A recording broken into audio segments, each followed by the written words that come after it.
petite vidéo tranquille aujourd'hui, je voudrais vous lire une note d'intention que je viens d'écrire pour candidater à un projet de résidence artistique.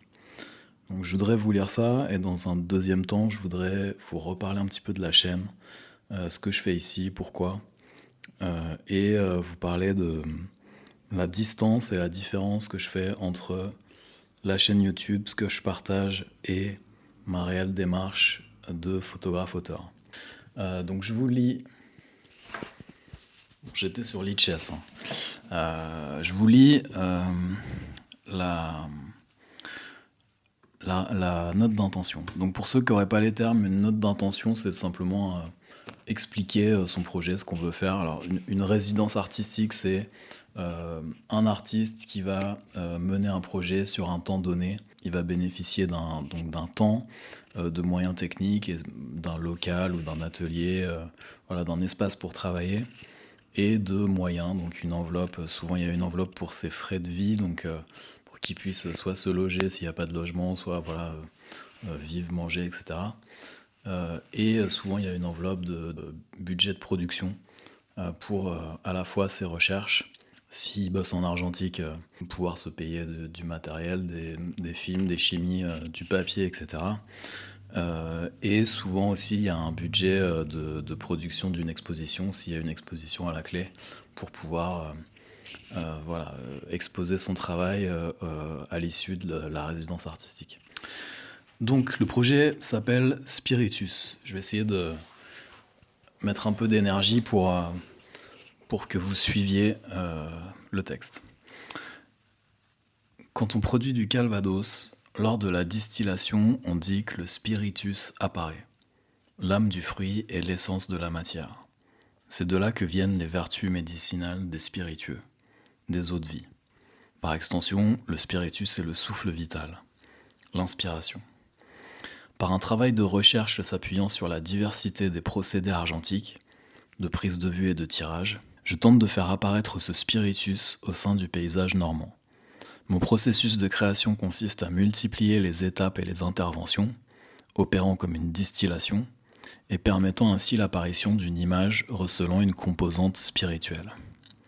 Je réalise mes prises de vue avec différents outils, de l'appareil 135 mm à la chambre photographique, puis je procède par étapes successives afin de rendre chaque image unique dans sa conception, me laissant orienter par ce qu'elle révèle et appelle. Selon le support utilisé, film, positif direct, négatif papier, je réalise des tirages à l'agrandisseur ou des contacts. Pour élargir le spectre des rendus possibles, j'ai aussi recours à la numérisation et au tirage jet d'encre, mais ce temps de résidence sera une opportunité d'approfondir le travail de tirage argentique. J'utilise parfois un second procédé pour reproduire l'image obtenue et expérimente des techniques de vieillissement. J'explore ainsi la matérialité de la photographie et son potentiel de transformation. Alternant les tâches techniques et rigoureuses, prise de vue à la chambre, développement, tirage contact, reproduction, et la recherche de perte de contrôle, le vieillissement consistant à laisser des tirages trempés plusieurs jours dans des chimies usagées, je fais écho au savoir-faire des producteurs de spiritueux, où la maîtrise du geste technique se mêle à une part d'invisible.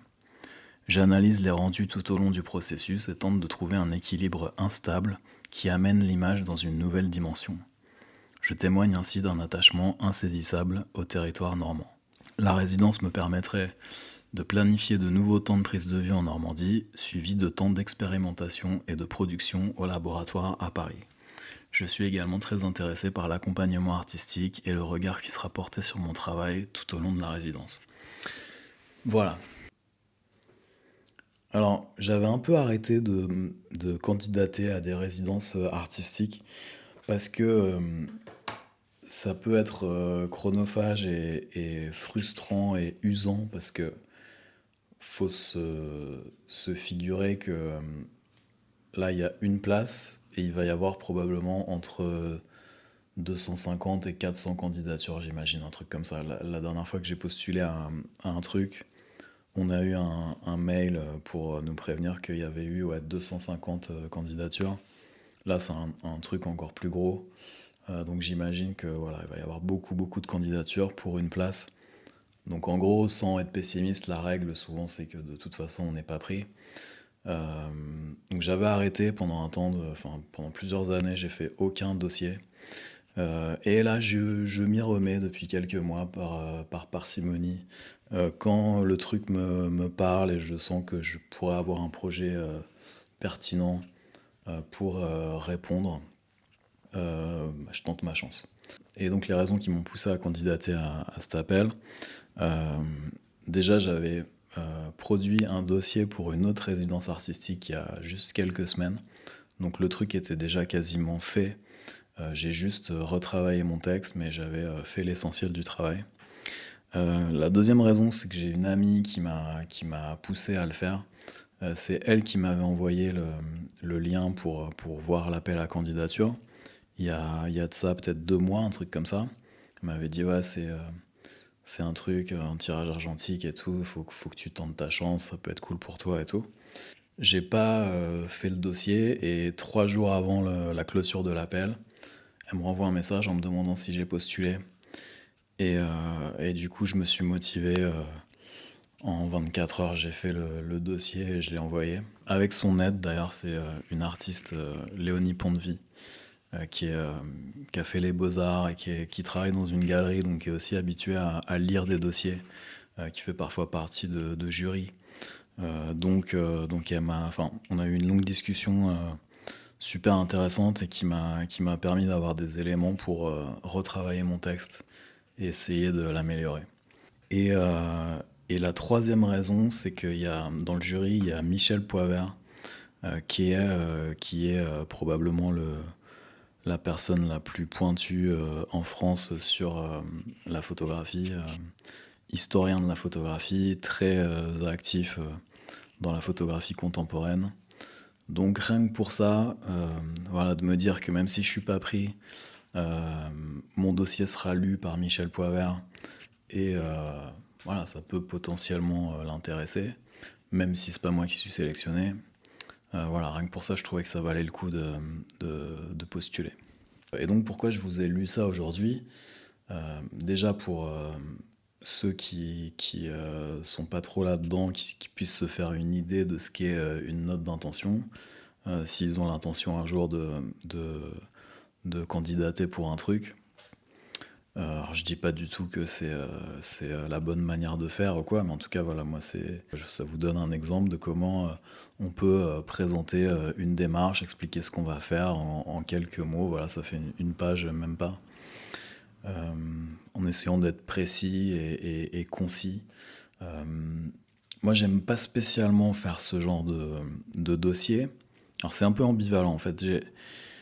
En fait, moi, dans un monde parfait, je trouve que j'aurais pas à écrire ça. Parce que je suis plutôt de l'école où je considère que l'art doit tout dire, raconter le truc par lui-même, et qu'il n'y a pas forcément besoin d'expliquer voilà, de manière super didactique comme ça ce qu'on fait.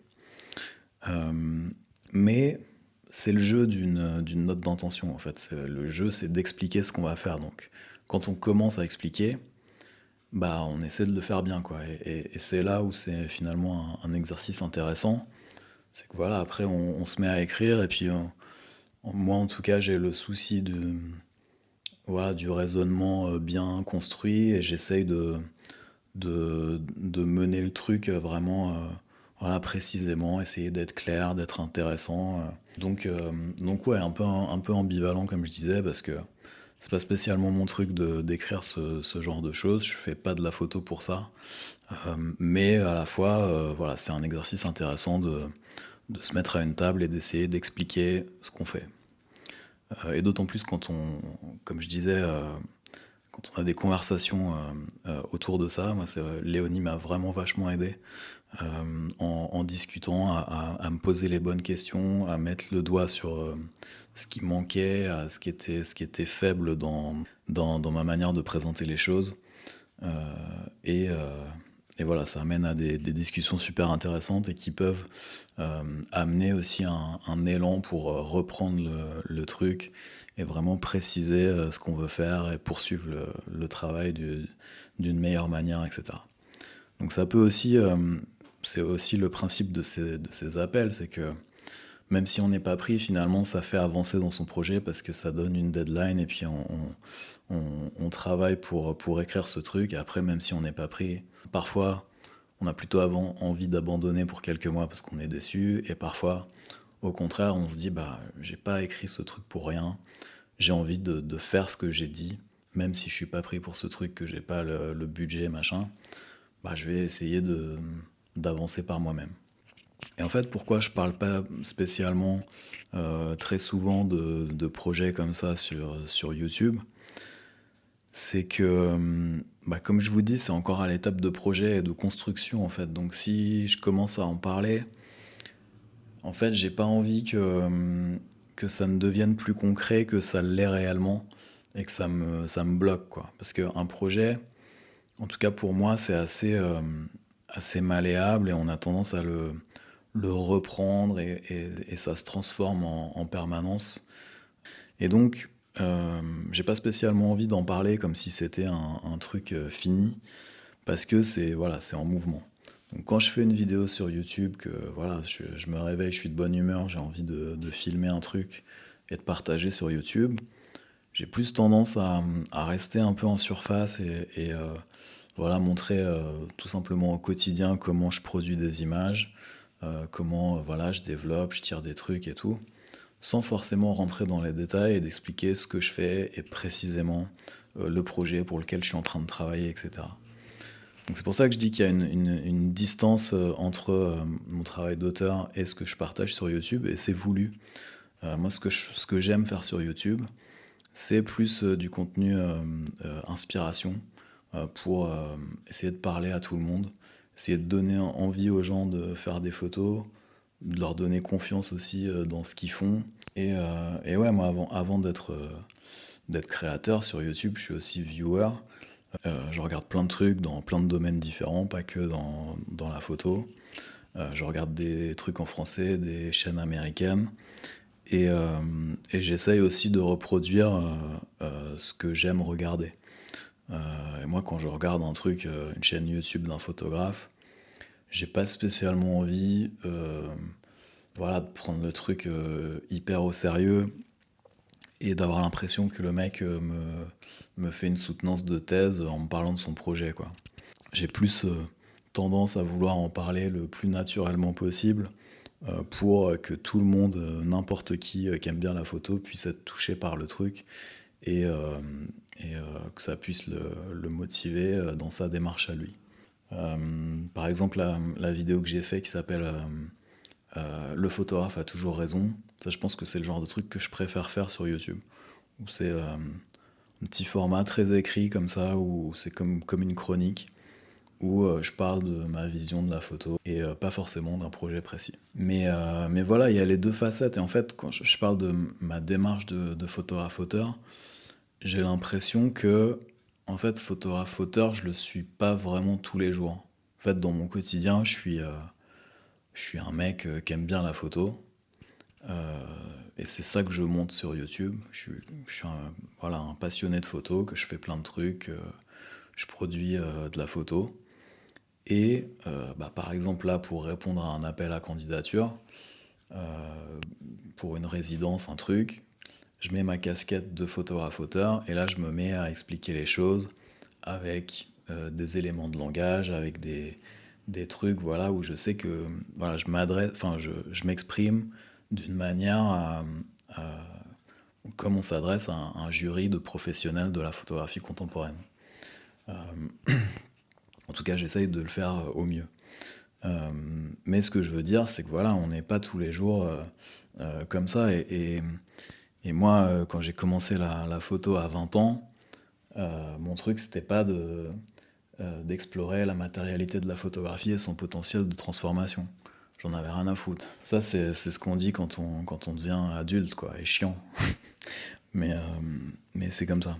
Mais voilà, faut jouer le jeu. Si on veut euh, avoir cette fameuse résidence, avoir du temps, avoir des moyens, être un peu tranquille pour pouvoir produire dans de bonnes conditions, bah faut jouer ce jeu euh, des notes d'intention, un peu truc un peu austère comme ça. Voilà en gros ce que je voulais en dire. Est-ce que j'oublie des choses? Moi, je crois que j'ai à peu près tout dit. J'aurais pu mieux le dire peut-être, mais voilà. Si vous avez des thématiques ou des questions auxquelles je pourrais répondre sous cette forme, n'hésitez pas. Ça peut me faire des idées de sujets. J'en profite pour vous rappeler aussi, peut-être certains le savent pas, que je propose des entretiens pour évoquer vos problématiques à vous, essayer de faire avancer vos projets photos. Donc voilà, sous forme de discussion, on se fait une petite visio, on discute. Et moi j'essaye de mettre le doigt sur des trucs pour vous faire progresser ou vous faire avancer dans votre démarche, que ce soit dans la construction de vos projets ou sur des problématiques techniques. Euh, voilà, donc n'hésitez pas à prendre un créneau sur mon site ou à me contacter, vous m'écrivez sur Instagram et on en discute. Euh, J'en profite aussi pour vous dire que dans ma dernière vidéo, je mettais un tirage en vente. Je ne l'ai pas vendu. Je suis transparent aussi là-dessus, hein. Euh, un artiste qui vend pas ses œuvres, il n'y a rien de plus banal. Donc voilà, je vous le dis. C'est toujours disponible sur mon site. Si ça peut intéresser quelqu'un, moi ça me ferait plaisir de le savoir chez quelqu'un, ce tirage. Voilà, je vous remercie, je vous dis à bientôt.